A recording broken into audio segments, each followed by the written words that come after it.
வணக்கம்.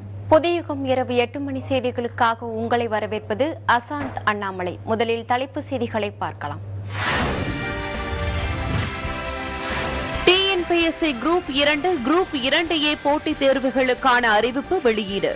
இன்று முதல் மார்ச் 23ஆம் தேதி வரை விண்ணப்பிக்கலாம்.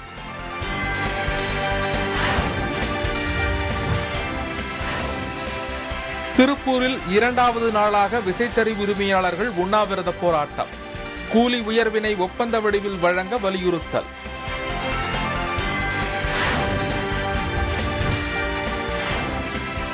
மேட்டூர் நகராட்சியில் பாதாள சாக்கடை திட்டப் பணிகள் மந்தமாக நடைபெறுவதாக குற்றச்சாட்டு.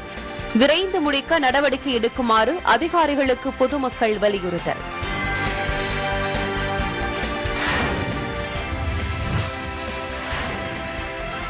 உள்ளாட்சி நகர்ப்புற தேர்தலில் வெற்றி பெற்றவர்கள் மார்ச் 2ஆம் தேதி பதவியேற்பு. தலைமை பதவிகளுக்கான மறைமுக தேர்தல் மார்ச் 4ஆம் தேதி நடைபெறும் என அறிவிப்பு.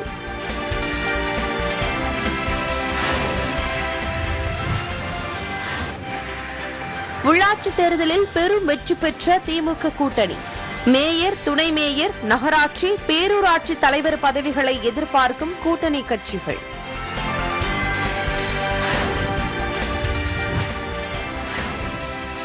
புதுச்சேரி சட்டப்பேரவையில் திமுக காங்கிரஸ் எம்எல்ஏக்கள் வெளிநடப்பு. தொடங்கிய 21 நிமிடத்திலேயே காலவரையின்றி ஒத்திவைப்பு.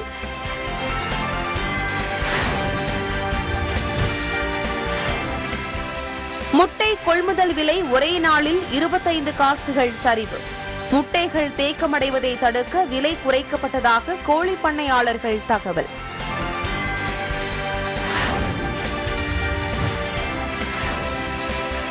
தென் தமிழக மாவட்டங்கள், டெல்டா மாவட்டங்களில் வரும் 26ஆம் தேதி வரை மழைக்கு வாய்ப்பு. சென்னை வானிலை ஆய்வு மையம் கணிப்பு. அடுத்ததாக தேசிய மற்றும் சர்வதேச நிகழ்வுகள் சிலவற்றை முக்கிய செய்திகளாக பார்க்கலாம்.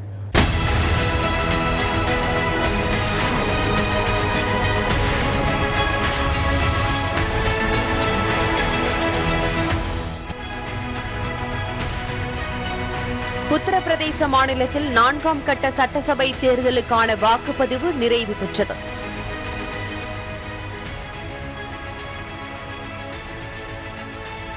உலக சாம்பியனான மேக்னஸ் கால்சனை வீழ்த்திய பிரக்யானந்தாவுக்கு பிரதமர் மோடி வாழ்த்து தெரிவித்துள்ளார்.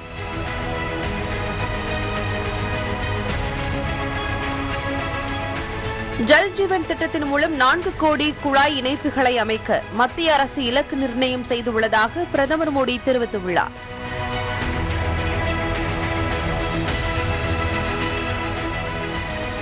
இமாச்சல பிரதேசத்தில் இன்று ரிக்டர் அளவுகோலில் 4.0 என்ற அளவில் நிலநடுக்கம் ஏற்பட்டுள்ளது.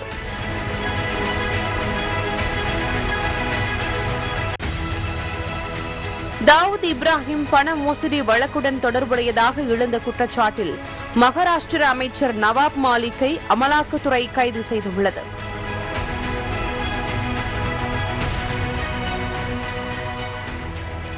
உக்ரைன் நாட்டு எல்லைப் பகுதி அருகாமையில் ரஷ்யா போர் விமானங்களை குவித்துள்ளது.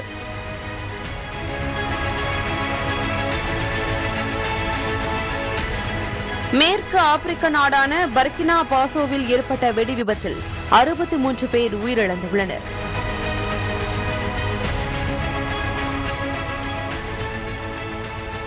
துபாயின் புதிய அடையாளமாக எதிர்கால் அருங்காட்சியகம் திறக்கப்பட்டுள்ளது.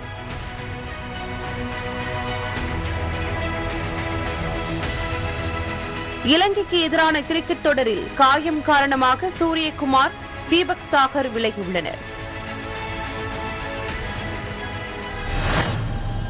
இனி விரிவான செய்திகள் தொடர்கின்றன.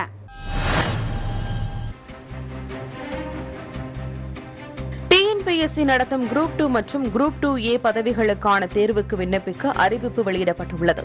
அதன்படி மே 21ஆம் தேதி தேர்வு நடைபெறவுள்ளதாக அறிவிக்கப்பட்டுள்ளது. தேர்வுக்கு விண்ணப்பிக்க பிப்ரவரி 23 முதல் மார்ச் 23ஆம் தேதி வரை கால அவகாசம் வழங்கப்பட்டுள்ளது. மொத்தம் 5529 காலி பணியிடங்களுக்கு தேர்வு நடைபெறவுள்ளது. நேர்முக தேர்வு பதவிகளுக்கு 116 இடங்களுக்கும், நேர்முக தேர்வு அல்லாத பதவிகளுக்கு 5413 இடங்களுக்கும் தேர்வு நடைபெறவுள்ளது. அங்கீகரிக்கப்பட்ட பல்கலைக்கழகத்தில் பட்டப்படிப்பு முடித்திருப்பவர்கள் தேர்வுக்கு விண்ணப்பிக்க தகுதியானவர்கள் என தெரிவிக்கப்பட்டுள்ளது. முன்னதாக இந்த தேர்வில் பங்கேற்க அதிகபட்ச வயது 30 நிர்ணயிக்கப்பட்டிருந்த நிலையில் கொரோனா காரணமாக 2 ஆண்டுகளாக தேர்வு நடைபெறாததால் அரசு அறிவித்துள்ளபடி பொது பிரிவினருக்கான வயது வரம்பு 32 உயர்த்தப்பட்டுள்ளது. எஸ்சி, எஸ்டி, அருந்ததியர், மிகவும் பிற்படுத்தப்பட்டோர், முஸ்லிம் பிற்படுத்தப்பட்டோர் சமுதாயத்தைச் சேர்ந்த மாணவர்களுக்கு தேர்வு எழுத உச்சபட்ச வயது வரம்பு கிடையாது. தேர்வுக்கு விண்ணப்பிப்பவர்கள் tnpsc.gov.in என்ற இணையதளத்தில் விண்ணப்பிக்கலாம்.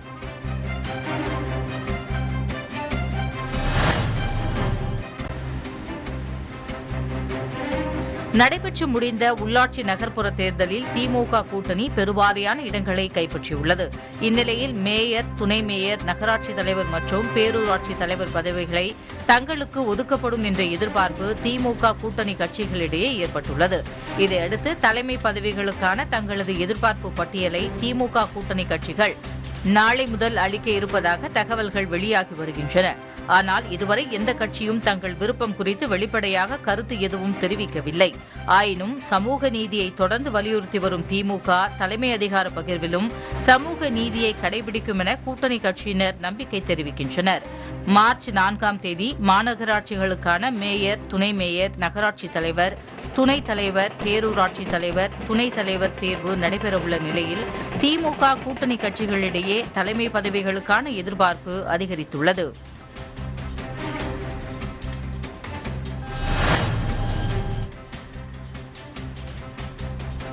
திருப்பூரில் கூலிக்கு நெசவு செய்யும் விசைத்தறி உரிமையாளர்கள் 2ஆம் நாளாக உண்ணாவிரத போராட்டத்தில் ஈடுபட்டனர்.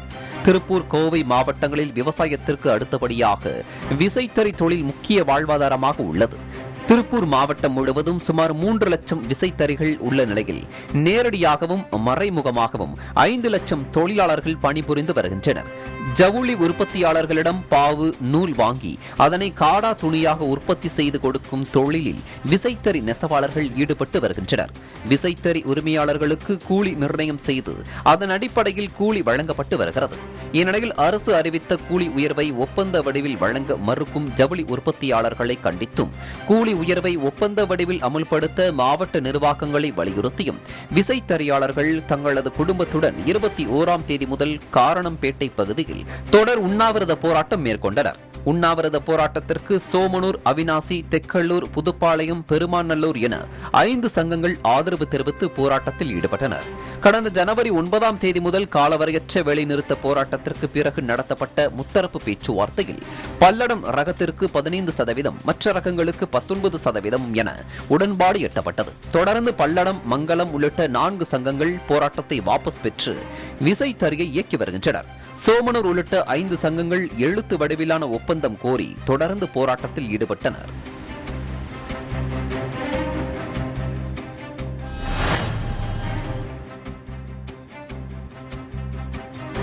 மயிலாடுதுறை மாவட்டத்தில் ஏராளமான ரேஷன் கடைகளில் பயோமெட்ரிக் பதிவேட்டின் சர்வரில் கோளாறு ஏற்பட்டதால் விற்பனை நிறுத்தி வைக்கப்பட்டன. இதனால் பொதுமக்கள் அவதியடைந்தனர். மயிலாடுதுறை மாவட்டத்தில் மயிலாடுதுறை, சீர்காழி, தரங்கம்பாடி, குத்தாலம் ஆகிய 4 தாலுகாக்களில் உள்ள ரேஷன் கடைகளில் ஸ்மார்ட் கார்டுகளை பயன்படுத்தி பயோமெட்ரிக் முறையில் பொதுமக்களின் கைரேகையை பதிவு செய்து அதன் பிறகு பொருட்கள் வழங்கப்பட்டு வருகின்றன. இந்நிலையில் சர்வரில் ஏற்பட்ட கோளாறால் பொருட்கள் வாங்க சென்ற பொதுமக்கள் நீண்ட நேரம் காத்திருக்க வேண்டிய நிலை ஏற்பட்டது. இனிமேல் கோளாறு ஏற்படாமல் அதிகாரிகள் பார்த்துக் கொள்ள வேண்டும் என பொதுமக்கள் கோரிக்கை விடுத்துள்ளனர்.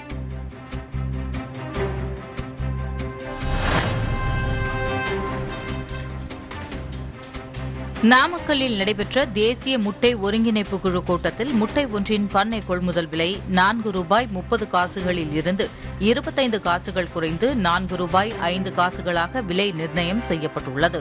பர்வாலா, ஹைதராபாத் உள்ளிட்ட பிற மண்டலங்களில் முட்டை விலை கடுமையாக சரிந்து வருவதாக வியாபாரிகள் தெரிவித்துள்ளனர். மேலும் தமிழகம் மற்றும் கேரளாவிலும் முட்டை விற்பனை தொடர்ந்து குறைந்து முட்டைகள் அதிக அளவில் தேக்கமடைந்து வருவதால் விற்பனையை அதிகரிக்கும் நோக்கத்தில் 25 காசுகள் விலை குறைக்கப்பட்டுள்ளதாகவும் இந்த விலை வரும் நாட்களில் மேலும் சற்று குறையவோ அல்லது நீடிக்கவோ வாய்ப்புகள் உள்ளதாக கோழி பண்ணையாளர்கள் தெரிவித்துள்ளனர்.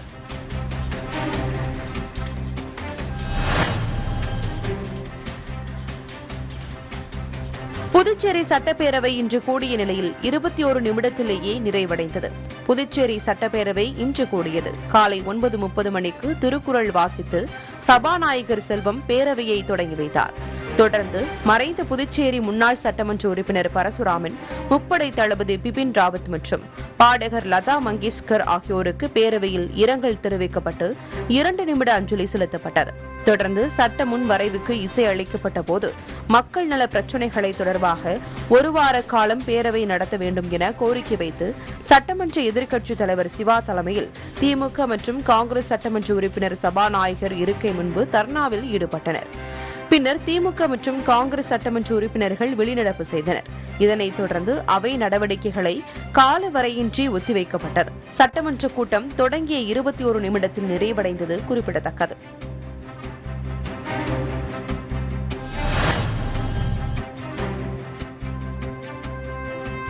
தென் தமிழக கடலோர மாவட்டங்கள், டெல்டா மாவட்டங்களில் அடுத்த 3 நாட்களுக்கு மழைக்கு வாய்ப்புள்ளதாக சென்னை வானிலை ஆய்வு மையம் தெரிவித்துள்ளது.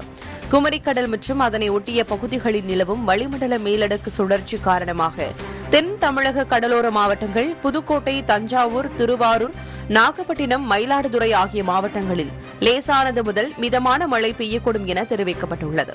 சென்னையை பொறுத்தவரை அடுத்த 48 மணி நேரத்திற்கு வானம் மேகமூட்டத்துடன் காணப்படும் என்றும் அதிகபட்சமாக 33 செல்சியஸ் மற்றும் குறைந்தபட்ச வெப்பநிலை 23 டிகிரி செல்சியஸாகவும் இருக்கும் என சென்னை வானிலை ஆய்வு மையம் தெரிவித்துள்ளது.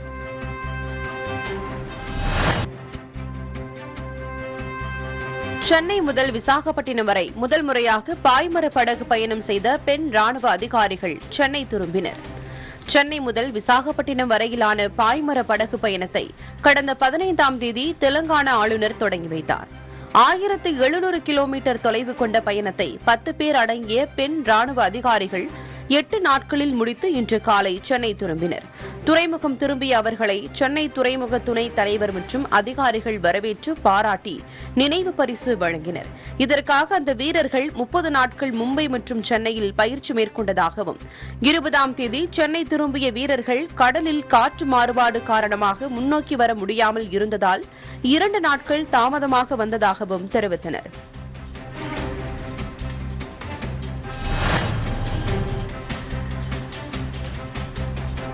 திருச்சி மாவட்டம் முசூரியில் தனியார் மெட்ரிகுலேஷன் மேல்நிலைப் பள்ளியில் கட்டணம் செலுத்தாத மாணவ மாணவிகளை தேர்வு எழுத அனுமதிக்காததால் பள்ளியை பெற்றோர்கள் முற்றுகையிட்டனர்.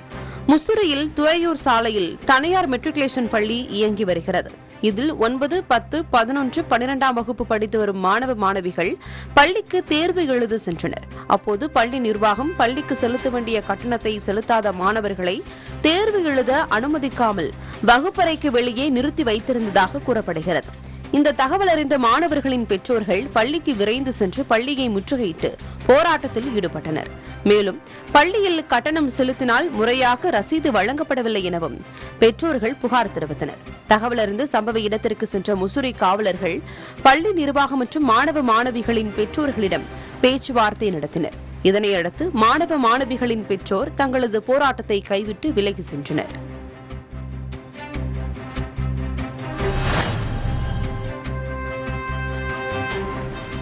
மதுராந்தகம் அருகே 100 நாள் வேலையில் ஈடுபட்டிருந்தவர்களை விஷக்குளவி கொட்டியதால் 21 பேர் மருத்துவமனையில் அனுமதிக்கப்பட்டுள்ளனர். செங்கல்பட்டு மதுராந்தகம் அடுத்த முருக்கம்பாக்கம் கிராமத்தில் தேசிய ஊரக வேலை உறுதி திட்டத்தின் கீழ் ஏரிக்கரை ஓரம் கால்வாய் தூர்வாரும் பணியில் சுமார் 50 பேர் வேலை செய்து வந்தனர். அப்போது ஏரிக்கரை ஓரம் இருந்த மக்கிய வேப்ப மரத்தை அகற்றும் போது அதில் கூடு கட்டியிருந்த விஷக்குளவிகள் வேலை செய்தவர்களை துரத்தி கொட்டியது. 20க்கும் மேற்பட்டோரை தாக்கியது. உடல் முழுவதும் குளவிகள் தாக்கியதில் 8 பெண்கள் அதே இடத்தில் மயங்கி விழுந்தனர். குளவி கொட்டியவர்களை 108 ஆம்புலன்ஸ் மூலம் மதுராந்தகம் மருத்துவமனைக்கு அழைத்து சென்று சிகிச்சைக்காக அனுமதிக்கப்பட்டு சிகிச்சை பெற்று வருகின்றனர்.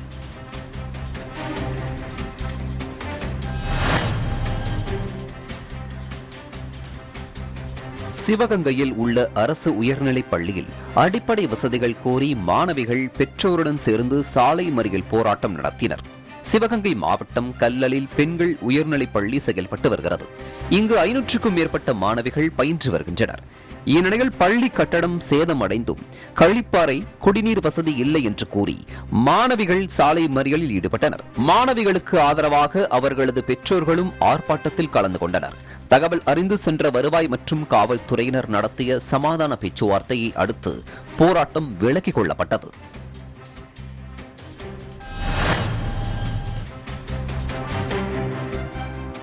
புதுக்கோட்டை மாவட்டம் 9A நத்தம்பண்ணை ஊராட்சிக்குட்பட்ட பாலன் நகர் மேற்கு பகுதியில் சுமார் 700க்கும் மேற்பட்ட குடும்பங்கள் வசித்து வருகின்றனர்.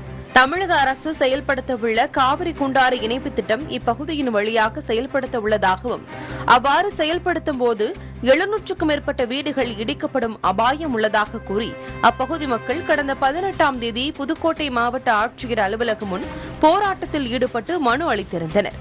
இந்நிலையில் வருவாய்த்துறையினர் பாலன் நகர் மேற்கு பகுதியில் நில அளவீடு செய்ய வந்துள்ளனர். இதற்கு எதிர்ப்பு தெரிவித்த 200க்கும் மேற்பட்ட மக்கள் அதிகாரிகளை முற்றுகையிட்டு குடியிருப்பு பகுதிகளுக்குள் நில அளவீடு செய்ய முடியாது என்றும், இதனால் 700க்கும் மேற்பட்ட வீடுகள் இடிக்கப்படும் அபாயமும் 3000 மக்கள் பாதிக்கப்படுவதாகவும் கூறி வாக்குவாதத்தில் ஈடுபட்டனர். பொதுமக்களின் எதிர்ப்பால் அளவீடு பணிகளை நிறுத்திவிட்டு அதிகாரிகள் திரும்பி சென்றனர்.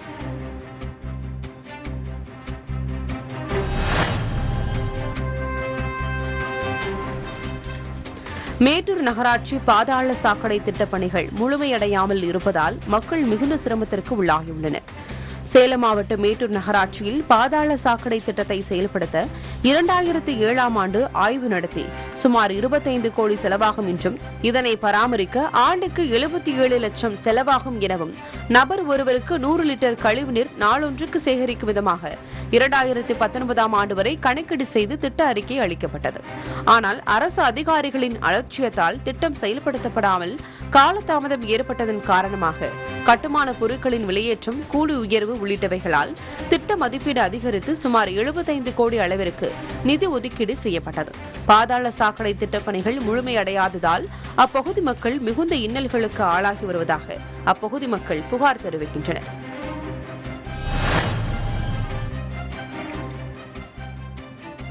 மயிலாடுதுறை அருகே கிடப்பில் போடப்பட்ட சாலை அமைக்கும் பணி பொதுமக்கள் போராட்டத்தை அடுத்து உடனடியாக தொடங்கப்பட்டது. மயிலாடுதுறை அருகே உள்ள நல்லத்துக்குடி கிராமத்தில் புதிய சாலை அமைக்கும் பணி கிடப்பில் போடப்பட்டது. சரிவர போக்குவரத்து இல்லாமல் சிரமமடைந்த மக்கள் சாலை மறியல் போராட்டத்தில் ஈடுபட்டனர். தகவல் அறிந்து சம்பவ இடத்திற்கு விரைந்து வந்த உயர் அதிகாரிகள் பொதுமக்களிடம் பேச்சுவார்த்தை நடத்தியதுடன் பூர்வாங்க பணிகளை உடனடியாக தொடங்கி வைத்தனர். இதனையடுத்து பொதுமக்கள் தங்களது போராட்டத்தை கைவிட்டு கலைந்து சென்றனர்.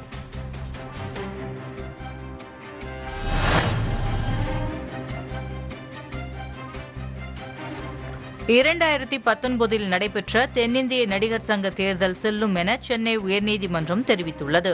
2019ஆம் ஆண்டு ஜூன் 23ஆம் தேதி நடந்த தென்னிந்திய நடிகர் சங்க தேர்தல் தொடர்பான வழக்கு நீதிபதிகள் புஷ்பா சத்யநாராயணா, முகமது ஷபீக் அடங்கிய அமர்வு முன் விசாரணைக்கு வந்தது. அப்போது தேர்தலில் பதிவான வாக்குகளை 4 வாரங்களில் எண்ணவும் முடிவுகளை அறிவிக்கவும் தேர்தல் அதிகாரிக்கு நீதிபதிகள் உத்தரவிட்டனர். மேலும் தேர்தல் செல்லாது என அறிவித்திருந்த தனி நீதிபதி கல்யாண சுந்தரத்தின் உத்தரவை ரத்து செய்தனர்.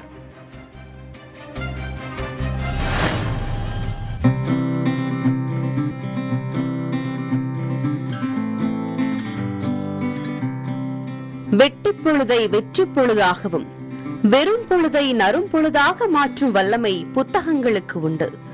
படுக்கையில் தூக்கம் வருவதற்காக படிப்பதல்ல புத்தகங்கள், தூக்கத்தையே விழிப்பாக மாற்றி செயலாற்ற தூண்டுபவை புத்தகங்கள். தனது வக்கீல் தொழிலில் ஒன்றை விவாதிக்கவோ ஏற்கவோ எதிர்க்கவோ தேவையான குறிப்பு புத்தகங்களை புத்தக கண்காட்சியில் தேடி வந்ததாக தெரிவிக்கிறார் வழக்கறிஞர் வெங்கடேசன். இங்க இந்த புத்தக கண்காட்சிக்கு 13 ஆண்டு காலமாக வந்திருக்கிறேன். புத்தகம்லாம் வாங்கின்னு போவேன். நானும் என் மனைவியும் தான் சேர்ந்து வருவோம். நிறைய புத்தகங்கள்லாம் இங்கே விற்பனைக்காக வைத்திருக்கிறாங்க.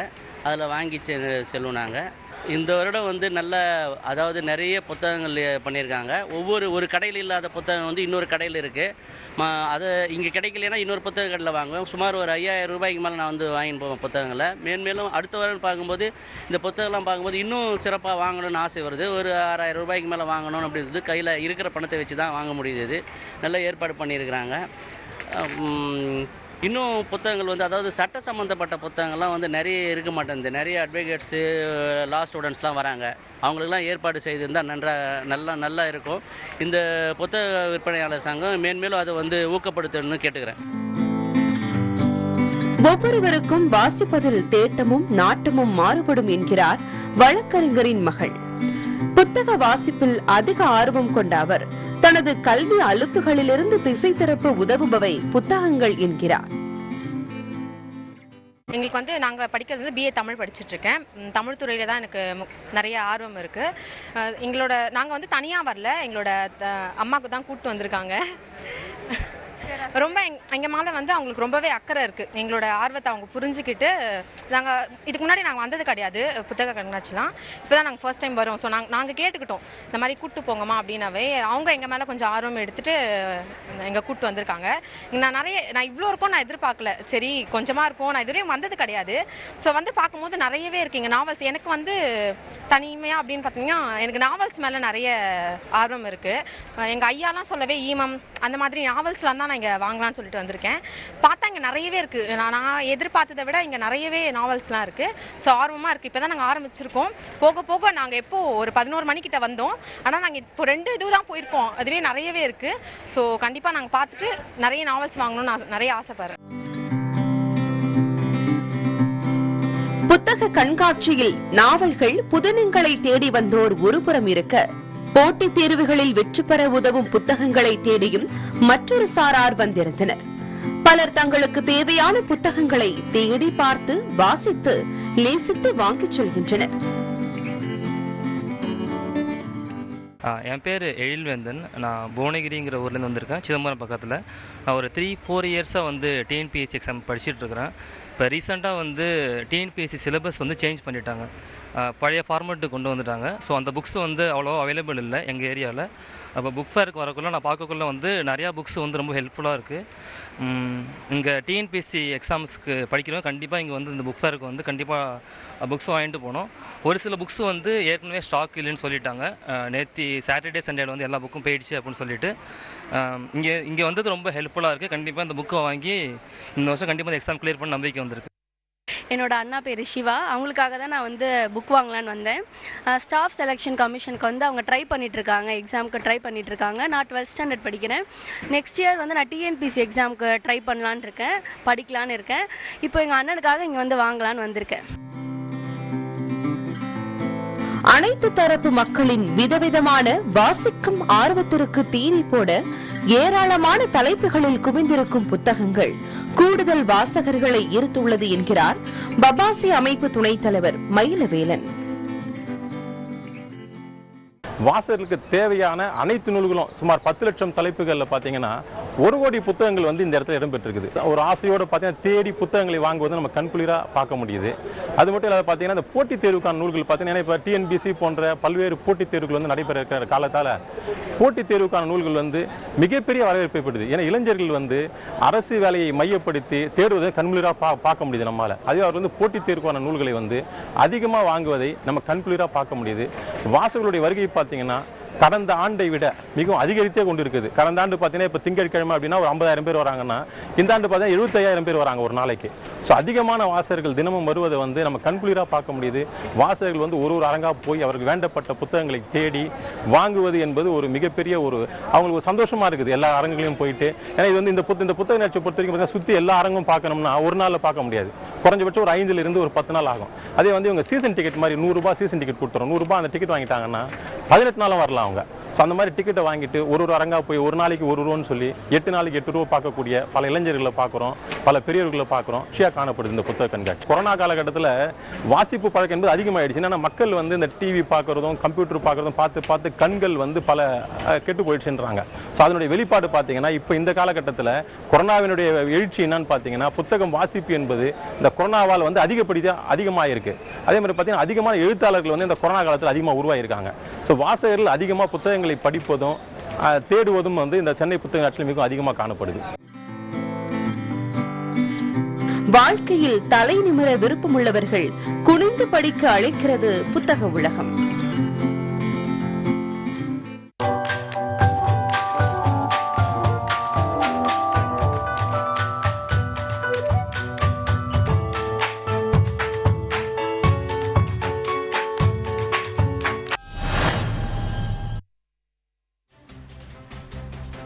புதுக்கோட்டை நகராட்சி வார்டு கவுன்சிலர் பதவிக்கான தேர்தலில் விஜய் மக்கள் மன்றத்தைச் சேர்ந்த நிர்வாகி ஒருவர் வெற்றி பெற்றுள்ள சம்பவம் விஜய் ரசிகர்களை உற்சாகத்தில் ஆழ்த்தியுள்ளது. விஜய் மக்கள் மன்றத்தின் மாவட்ட தலைவரான பர்வேஸ் என்பவர் 4வது வார்டில் சுயேட்சை சின்னமான வைரம் சின்னத்தில் போட்டியிட்டார்.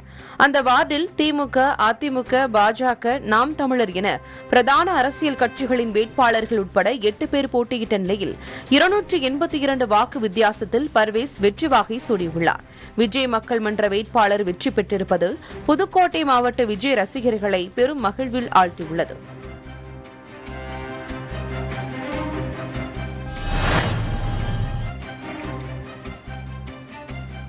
நாகை மாவட்டம் சீர்காழி அருகே கூழையார் கிராமத்தில் ஆலிவ் ரெட்லி ஆமை குஞ்சுகள் கடலில் விடப்பட்டன. கூழையார், கொட்டையமேடு, வானகிரி ஆகிய கிராமங்களில் வனத்துறையின் ஆமை குஞ்சுகள் பொறிப்பகம் செயல்பட்டு வருகிறது. இவ்வாண்டு கூழையார் கடல் பகுதியில் ஆலிவ் ரெட்லி ஆமைகள் இட்ட சுமார் 2000 முட்டைகள் பராமரிக்கப்பட்டு வந்த நிலையில் கடலில் விடும் நிகழ்ச்சி நடைபெற்றது. இவை வளர்ந்து மீண்டும் 8 ஆண்டுகள் கழித்து இனப்பெருக்கத்திற்காக இதே கடற்பகுதிக்கு வரும் என சீர்காழி வனத்துறையினர் தெரிவித்துள்ளனர்.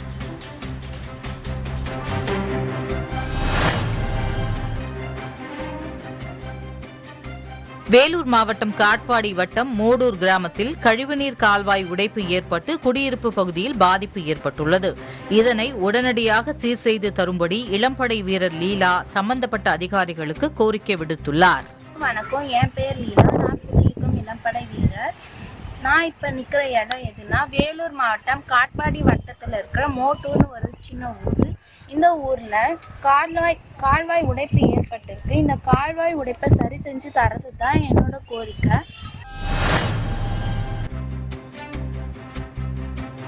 புதுக்கோட்டை மாவட்டம் குளவாய்ப்பட்டி அருகே உள்ள பாலையூர் ஊராட்சி ஒன்றிய தொடக்கப்பள்ளி சமையல் கூடத்தில் 4.5 அடி நீளம் கொண்ட கொம்பேரி மூக்கன் பாம்பு புகுந்தது.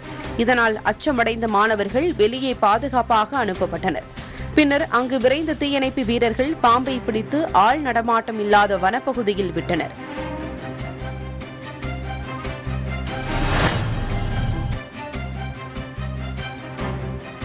கடைசி விவசாயி பட இயக்குநர் மணிகண்டனை உசிலம்பட்டி அருகே அவரது வீட்டிற்கு சென்று இயக்குநர் மிஸ்கின் பாராட்டியுள்ளார். கடைசி விவசாயி திரைப்படம் வெளியாகி வெற்றியை பெற்றுள்ள நிலையில் படத்தை பார்த்து இயக்குநர் மிஸ்கின் வீடியோ மூலம் படத்தினை பாராட்டி பேசியிருந்தார். இந்நிலையில் கடைசி விவசாயி பட இயக்குநரான மணிகண்டனை அவரது சொந்த ஊரான மதுரை மாவட்டம் உசிலம்பட்டி அருகே விளாம்பட்டியில் உள்ள அவரது வீட்டிற்கு நேரில் சென்று ஆறு தழுவி முத்தமிட்டு மாலை அணிவித்து இயக்குநர் மிஸ்கின் பாராட்டினார். தொடர்ந்து படத்தின் கதாநாயகனாக நடித்த பெருங்காமநல்லூரைச் சேர்ந்த முதியவர் நல்லாண்டியின் வீட்டிற்கு சென்ற மிஸ்கின் அவரது உருவ படத்திற்கு மாலை அணிவித்து மரியாதை செலுத்தினார். படப்பிடிப்பு நடைபெற்ற பகுதிகளை பார்வையிட்ட மிஸ்கின் இயக்குநர் மணிகண்டனுடன் மதிய உணவு உண்டு மகிழ்ந்ததை தனது டுவிட்டர் பக்கத்திலும் பதிவிட்டுள்ளார்.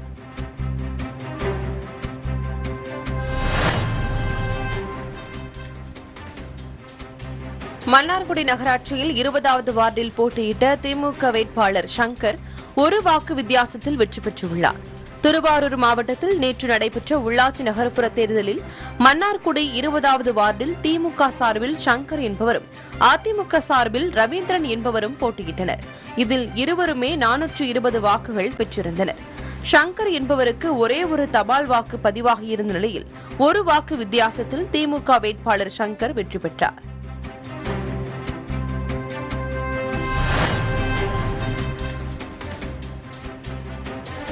கோபிசெட்டிப்பாளையம் அடுத்துள்ள நல்லகவுண்டம்பாளையம் பகுதியில் கோபி காவல்துறையினர் கடந்த மாதம் ரோந்து பணியில் ஈடுபட்டிருந்தனர். அப்போது ஒருவர் இருசக்கர வாகனத்தில் வந்த நபரை பிடித்து விசாரணை செய்ததில் அவர் வாய்க்கால் ரோடு பகுதியைச் சேர்ந்த அப்துல்லா என்பதும் அவர் 1 கிலோ 200 கிராம் கஞ்சாவை வைத்திருந்ததும் தெரியவந்தது. கைது செய்யப்பட்ட அவர் மீது ஏற்கனவே 8 வழக்குகள் இருப்பதும் தெரியவந்தது. கோவை மத்திய சிறையில் அடைக்கப்பட்ட இவர் மீது குண்டர் தடுப்பு சட்டத்தின் கீழ் வழக்கு பதிவு செய்யப்பட்டுள்ளது.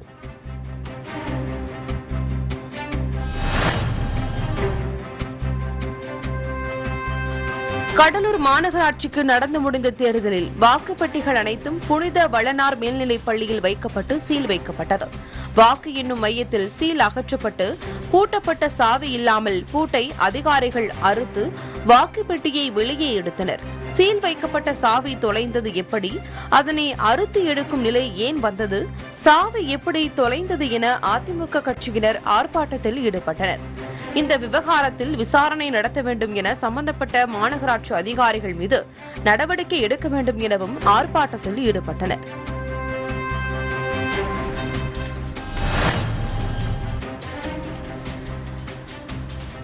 நாமக்கல் மாவட்டம் திருச்செங்கோடு தாலுகா எலச்சிப்பாளையம் ஒன்றியம் ஆயத்தாக்குட்டை பகுதியில் 43 ஆண்டுகளாக ஆழ்துளை கிணறு பழுதாகி உள்ளதாக புகார் எழுந்துள்ளது.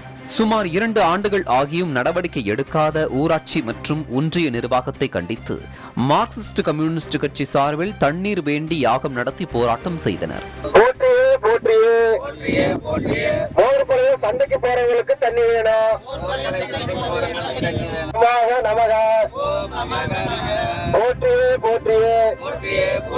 குடிநீர் கிடைக்க போற்றியே, மக்களுக்கு நல்ல தண்ணி கிடைக்க போற்றியே.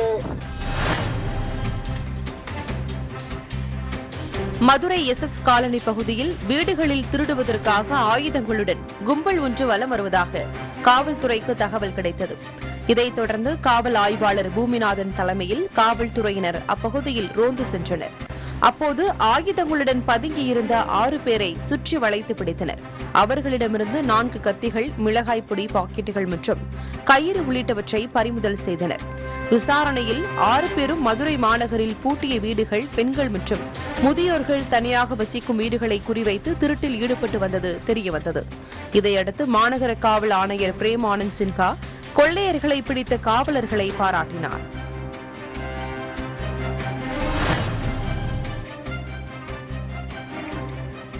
தூத்துக்குடி மாநகராட்சியின் 60 வார்டுகளில் வெற்றி பெற்ற கவுன்சிலர்கள் பதவியேற்கும் நிகழ்ச்சி உரிய ஏற்பாடுகளை மாநகராட்சி நிர்வாகம் செய்து வருகிறது என செய்தியாளர்களை சந்தித்து பேசிய மாநகராட்சி ஆணையரும் தனி அலுவலருமான சாருஸ்ரீ மார்ச் 4ஆம் தேதி காலை 9:30 மணிக்கு மேயருக்கான மறைமுக தேர்தலும் மதியம் 2:30 மணிக்கு துணை மேயர் தேர்தலும் நடைபெறும் என தெரிவித்தார்.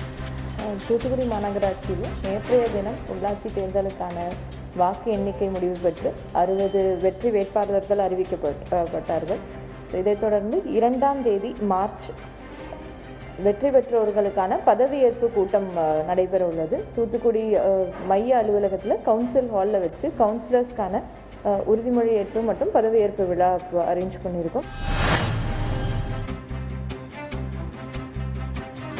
சிவகாசியில் சுமார் 700க்கும் மேற்பட்ட பட்டாசு ஆலைகள் செயல்பட்டு வருகிறது. சிவகாசி ஜமீன் சல்வார்பட்டியில் இயங்கி வரும் ரவீந்திரன் என்பவருக்கு சொந்தமான ஆலையில் 20க்கும் மேற்பட்ட தொழிலாளர்கள் பட்டாசு தயாரிக்கும் பணியில் ஈடுபட்டுக் கொண்டிருந்தனர். அப்பொழுது திடீரென்று உராய்வின் காரணமாக லேசான வெடி விபத்து ஏற்பட்டுள்ளது. இந்த வெடி விபத்தில் கதிர்வேல் என்பவர் காயமடைந்து சிகிச்சைக்காக மருத்துவமனையில் அனுமதிக்கப்பட்டுள்ளார். இச்சம்பவம் குறித்து காவல்துறையினர் வழக்கு பதிவு செய்து விசாரணை நடத்தி வருகின்றனர்.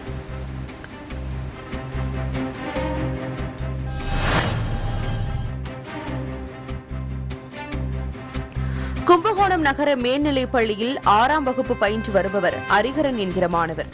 அவரை உடற்கல்வி ஆசிரியர் மணிவண்ணன் என்பவர் அடித்ததாக தமது பெற்றோர்களிடம் தெரியப்படுத்தியுள்ளார். இதனையடுத்து அரிஹரனின் தந்தை ரமேஷ் என்பவர் ஆத்திரத்தில் மணிவண்ணனை அடித்துள்ளார்.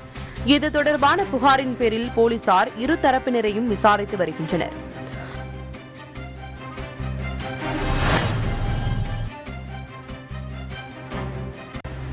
மதுரையில் பிரதமர் நரேந்திர மோடி, அமெரிக்க அதிபர் ஜோ பைடன், சீன அதிபர் ஜி ஜின்பிங், கனடா, லண்டன் பிரதமர்களுடன் வேஷ்டி சட்டையில் அஜித் நடந்து வரும் புகைப்படத்தோடு உலக நாடுகள் எதிர்பார்க்கும் வலிமை என அஜித் ரசிகர்கள் ஒட்டியுள்ள போஸ்டர் இணையத்தில் வைரலாகி வருகிறது.